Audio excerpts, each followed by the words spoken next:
Luggage అంతా పెట్టేసావా? ఇక బయలుదేరచ్చా?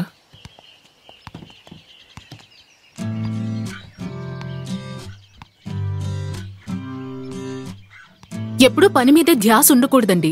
కాస్త ఆరోగ్యం మీద కూడా ధ్యాస ఉండాలి. అప్పుడప్పుడు లెటర్ రాయడం మర్చిపోకండి. సార్ కనెక్షన్ ఇచ్చేసాను సార్. 2 రోజుల్లో ఫోన్ పనిచేస్తుంది. వస్తాను సార్. అలాగే. టెలిఫోనా?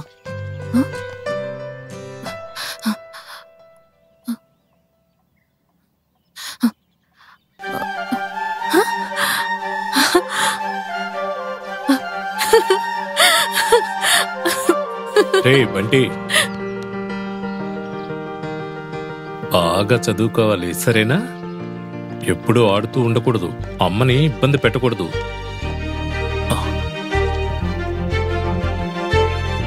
సారీ. నేను రాసిన లెటర్ నీకొచ్చి చేరి నువ్వు రిప్లై రాసేసరికి ఒక యుగం అయిపోతుంది.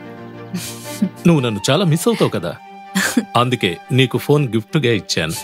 అట్లీస్ట్ ఫోన్లో అయినా మాట్లాడుకుంటూ దగ్గర అవుతాం కదా. అయితే మీరు నాకు రోజు ఫోన్ చేయాలి. Why not? సరే, క్షేమంగా వెళ్ళిరండి. Yes, take care. నువ్వు జాగ్రత్తగా ఉండు. రా. బాయ్ పాపా. టాటా. అమ్మా, కొత్త టెలిఫోన్ చూడు ఎంత బాగుందో. Red colour. ఇక మీదట రోజు మీ నాన్నతో మాట్లాడొచ్చు.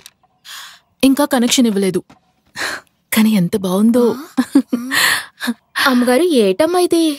కమలా, దీన్ని టెలిఫోన్ అంటారు. దూరంగా ఉన్న ఎవరితోనైనా మనం మాట్లాడొచ్చు. చూడు, రింగ్ అయ్యేటప్పుడు దీన్ని ఇలా తీసి హలో చెప్పాలి. ఇక్కడ నుంచి మనం మాట్లాడాలి, ఇక్కడ నుంచి మనకి వినబడుతుంది. చాలా బాగుంది అమ్మగారు. సరే కమలా, నువ్వు బంటికి టిఫిన్ వడ్డించు. అట్లాగేనమ్మా. ఉండొస్తాను. మధ్యాహ్నానికి ఏం వండబోతున్నా? ఉప్మా చేస్తానమ్మగారు.